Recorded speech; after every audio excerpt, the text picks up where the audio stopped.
दोस्तों, आप सभी को स्वागत है आज के विषय में। आज हम ताज कविता के विषय में चर्चा करेंगे, जो कि ताज कविता किसके द्वारा लिखी गई है पहले हम जान लेते हैं। ताज कविता हमारे लिखी गई है सुमित्रा नंदन पंत के द्वारा। किसके द्वारा? सुमित्रा नंदन पंत के द्वारा हमारी ताज कविता लिखी गई है। और सुमित्रा नंदन पंत जी एक छायावाद के रचनाकार थे। याद रखना, छायावाद का वो रचनाकार थे। और इस ताज कविता में उन्होंने कहा है कि मनुष्य किस प्रकार जो जीवित वस्तु है, जो जीवित है, उसका अवहेलना करता है, लेकिन जो गुजर गया है उसको पूछता है। उससे क्या मिलता है? कुछ नहीं।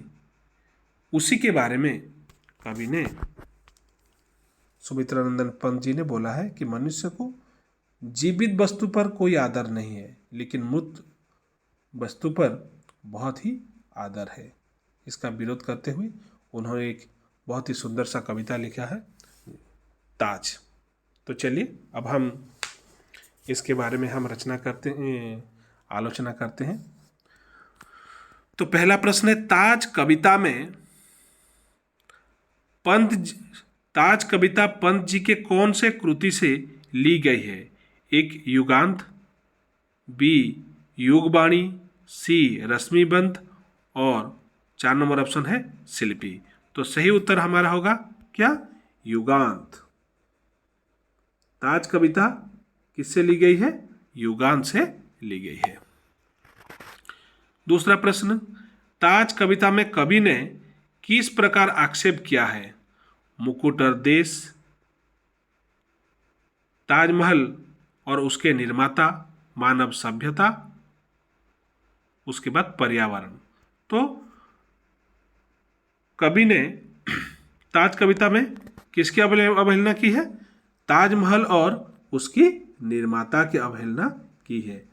ये एक बहुत महत्वपूर्ण प्रश्न है, इसको याद रखिएगा, ये बहुत बार आ चुका है।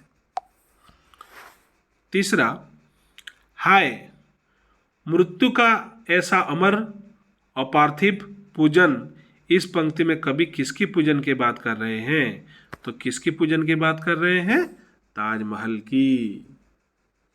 देखिए, ताजमहल में कुछ नहीं है, लेकिन उसकी पूजा हो रही है, लेकिन जो जीवित है उसकी पूजा नहीं हो रही है। इसलिए इस पंक्ति में कवि ने हाय मृत्यु का ऐसा अमर अपार्थिव पूजन किसके लिए कहा है? ताजमहल के लिए कहा है। मानव को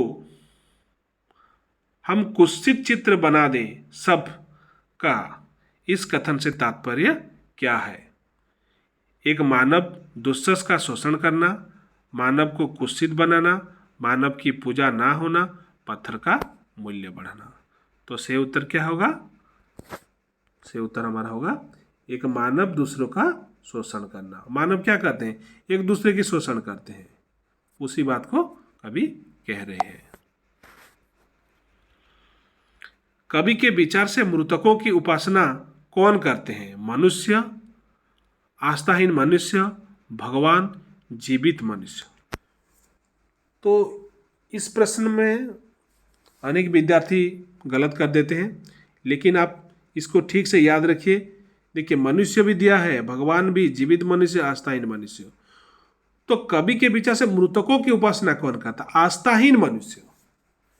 जिस मनुष्य का कोई आस्था ना हो, वही ही मृतकों की उपासना करता है। तो सही उत्तर क्या होगा? आस्थाहीन मनुष्य होगा। छठा प्रश्न, मानव ऐसे भी विरक्ति क्या जीवन के प्रति, कवि ने ऐसा क्यों कहा है? मानव खुद को असमर्थ समझना, मानव अपना ख्याल रखना, मानव जीवित मानवों का अवहेलना कर मरे हुए को प्रेम करता है, मानव अपमानित हो रहा है। तो सही उत्तर क्या होगा? मानव जीवित मानवों की अवहेलना कर मेरे लिखे हुआ है मरे हुए को प्रेम करता है। यही होगा सही सही उत्तर। मानव क्या करता है? जो कि जीवित मानवों की अवहेलना करता है लेकिन मरे हुए को प्रेम करता है। जो चला गया उसे याद करने पर कोई क्या फायदा? अब तो वो लौट के नहीं आएगा ना।